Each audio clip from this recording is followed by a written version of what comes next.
दोस्तों अभी सिर्फ 3-4 दिन पहले ही यानी 3 मार्च सन 2023 के दिन ZEE5 के ऊपर एक हिस्टोरिकल यानी कि ऐतिहासिक वेब सीरीज को रिलीज किया गया है। एक ऐसी वेब सीरीज के जिसका नाम है ताज डिवाइडेड बाय ब्लड। ये एक ऐसी वेब सीरीज है कि जिसको मुगल सल्तनत के इतिहास पर बनाया गया है और इस वक्त इसके हर तरफ चर्चे ही चर्चे नजर आ रहे हैं। चाहे यूट्यूब खोल लीजिए या इस जैसा कोई और प्लेटफॉर्म चला दीजिए, हर जगह पर इसी के ही एड्स नजर आ रहे हैं। और यही वो सारी चीज़ें हैं कि जिनकी वजह से हमारी भी पिछली कई वीडियोस के कमेंट्स बॉक्स में आप में से बहुत सारे लोगों की तरफ से बार बार यही डिमांड की जा रही है कि इस वेब सीरीज़ का रिव्यू किया जाए, ये बताया जाए कि आखिर इसकी हकीकत क्या है, इसमें जो कुछ भी दिखाया गया है वो सच में इतिहास है या फिर ये भी एक झूठ और प्रोपेगेंडा के सिवा कुछ नहीं है। दोस्तों इस वेब सीरीज़ के बारे में कुछ भी बात करने से पहले मैं ये बात भी क्लियर करता चलूँ कि दरअसल इस वेब सीरीज़ को ए सर्टिफिकेट दिया गया है, जिसका क्लियरली ये मतलब है कि दरअसल ये वेब सीरीज़ उन लोगों के लिए सूटेबल नहीं है कि जिनकी उम्र अभी भी 18 साल से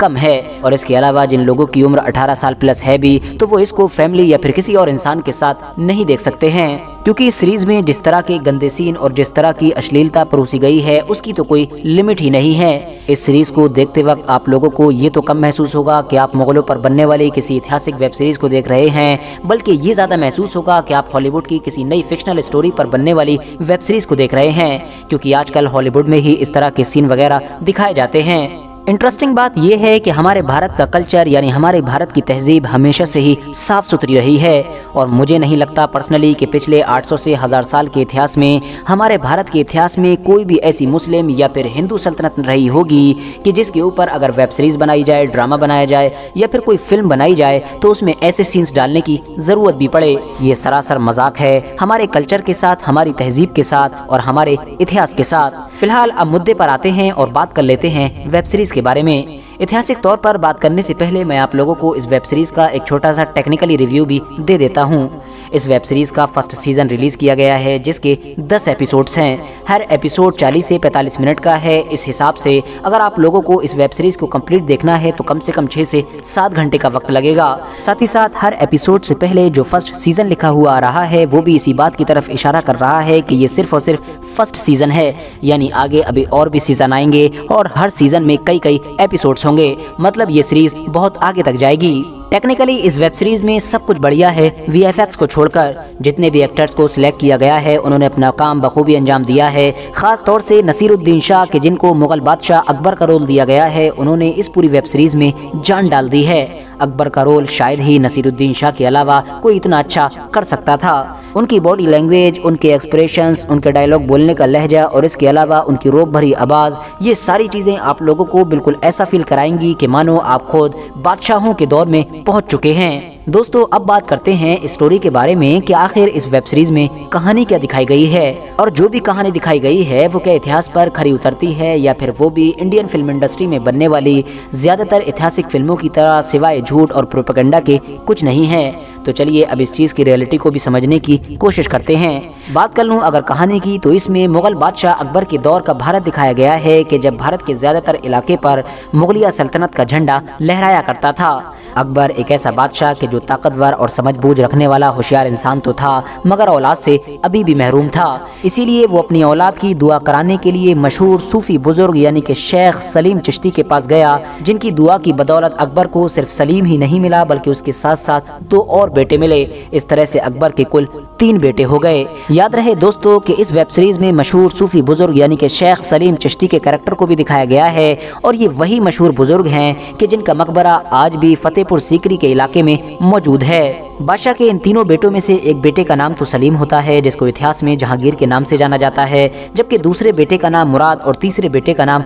दानियाल होता है। इन तीनों ही बेटों की अलग अलग क्वालिटीज और अलग अलग कमजोरियां होती हैं। जहां एक तरफ बात कर लें दानियाल की तो दानियाल एक हद से ज्यादा नेक इंसान होता है मगर साथ ही साथ बेपना सीधा भी होता है, हर कोई उसके सीधेपन का फायदा उठाता है। वहीं जो दूसरा बेटा दिखाया गया है यानी कि मुराद, वो होता तो हद से ज्यादा ताकतवर है मगर साथ ही साथ हद से ज्यादा गुस्सैल और घमंडी घमंडी होता है, जिसकी वजह से वो कोई फैसला भी समझबूझ के साथ नहीं ले पाता है और अक्सर बेवकूफ़ियों के चक्कर में मारा जाता है। अब बचा तीसरा बेटा कि जिसका नाम सलीम होता है और जिसको जहांगीर के नाम से जाना जाता है। वो दरअसल होता तो एक शराबी और नशेड़ी इंसान है, जिसको शराब और नशे के सिवा कुछ नहीं दिखता है और साथ ही साथ हमेशा कनीज़ों में ही इधर उधर फिरता रहता है, मगर साथ ही साथ ताकतवर, होशियार और समझबूझ वाला इंसान होता है। वो हर फैसला करने से पहले कई बार सोचता है। आगे की कहानी उस वक्त स्टार्ट होती है जब बादशाह अकबर की तरफ से ये ऐलान कर दिया जाता है कि अब से मेरी सल्तनत का वारिस हमेशा उम्र देखकर नहीं चुना जाएगा बल्कि काबिलियत देखकर चुना जाएगा, यानी जो ज़्यादा काबिल होगा वही मेरी सल्तनत की गद्दी पर बैठेगा, अब वो चाहे उम्र में बड़ा हो या फिर छोटा हो। बस इस ऐलान के साथ ही जहाँ एक तरफ सारे शहजादों में अपनी काबिलियत साबित करने की रेस लग जाती है, वहीं दूसरी तरफ बादशाह अकबर के महल के अंदर भी पॉलिटिक्स शुरू हो जाती है। बादशाह अकबर के सभी वजीर, उनकी बीवियाँ, इवन उनके नौकर भी, सबकी जहाँ तक काबिलियत थी वो अपने हिसाब से साजिशें रचते हैं ताकि किसी तरह से बादशाह अकबर के मरने के बाद वो उसी शहजादे को गद्दी पर बैठाल सकें कि जो उनका अपना फेवरेट हो, यानी जिसको वो भाते हों और जो उनको भाता हो, ताकि बादशाह अकबर के बाद भी उनकी मुगलिया सल्तनत में और मुगलिया महल में पावर बनी रहे। दोस्तों, अगर आप लोग इतिहास के शौकीन हैं और सिर्फ इतिहास के शौक की वजह से ही इस वेब सीरीज को देखना चाहते हैं तो वेब सीरीज बिल्कुल भी देखने के काबिल नहीं है। उसकी वजह यह है कि क्योंकि इसकी कहानी इतिहास पर पूरी तरह से खरी नहीं उतरती है। हर जगह पर कहानी को पूरी तरह से तोड़ मरोड़ कर पेश किया गया है और आपको जानकर हैरानी तो तब होगी कि इस वेब सीरीज को बनाने वाले मेकर्स ने भले ही इस वेब सीरीज का प्रचार इस तरीके से किया हो कि ये एक ऐतिहासिक वेब सीरीज है और मुगलों की हिस्ट्री पर बनाई गई है, मगर सच्चाई कुछ और ही है। क्योंकि अगर आप लोग इसको देखेंगे तो इसके हर एपिसोड के शुरू और आखिर में एक डिस्क्लेमर आता है जिसमें क्लियरली उन्होंने ये लिखा है कि इस वेब सीरीज में भले ही मुगलों का दौर दिखाया गया हो, मगर इसकी कहानी, इसकी जगहें और इसके कैरेक्टर बहुत सारे फिक्शनल हैं। यानी दोस्तों, वेब सीरीज बनाने वाले खुद ही कबूल कर रहे हैं कि उन्होंने मुगल इतिहास की कुछ बुनियादी चीज़ों को उठाया है, जैसा कि उस दौर के कुछ कैरेक्टर्स को और उस दौर की कुछ जगहों को, महल के नामों को, बाकी जितनी भी कहानी थी उन्होंने सब अपनी तरह से बना दी है। और उन्होंने इस वेब सीरीज को बनाते वक्त इस चीज़ का ध्यान कम रखा है कि ये इतिहास पर खरी उतरना चाहिए, बल्कि इसी चीज़ का ख्याल रखा है कि किसी तरह से लोगों का मनोरंजन होना चाहिए। अकबर जैसा इतिहास का एक ऐसा बादशाह कि जो सिर्फ और सिर्फ 14 साल की उम्र में गद्दी पर बैठ गया था और उसने फिर अपनी कमज़ोर सल्तनत को भारत के एक बड़े इलाके पर फैला दिया था, उस अकबर बादशाह को भी इस वेब सीरीज में बार बार एक अय्याश और कमज़ोर बादशाह के तौर पर दिखाने की कोशिश की गई है। जबकि सच्चाई ये है कि अकबर दुनिया के इतिहास के उन चंद यानी गिने चुने बादशाहों में से एक बादशाह है कि जिसकी तारीफ उसके दुश्मन भी करते हैं। आप लोगों ने ये चीज़ ज़रूर नोटिस की होगी कि कोई भी इंसान, अब वो चाहे अकबर की पॉलिसीज से एग्री करता हो या ना करता हो, मगर आखिर में वो ये बात ज़रूर कहता है कि वो चाहे कैसा भी हो, मगर एज अ रूलर यानी एज अ बादशाह बहुत ताकतवर इंसान था। उसने जो कुछ अचीव किया वो शायद कोई भी अचीव नहीं कर सकता था। जिस कंडीशंस में उसने मुगल सल्तनत को ऊपर उठाया वो यकीनी तौर पर नामुमकिन नजर आती थी। मगर दोस्तों, इस वेब सीरीज ने तो अकबर का मामला पूरी तरह से उलट कर रख दिया है और ये दिखाया है कि बूढ़ा अकबर की जिसकी उम्र हद से ज्यादा हो चुकी है, वो बूढ़ा इंसान और उसका बेटा यानी कि सलीम के जिसको जहांगीर के नाम से भी जाना जाता है,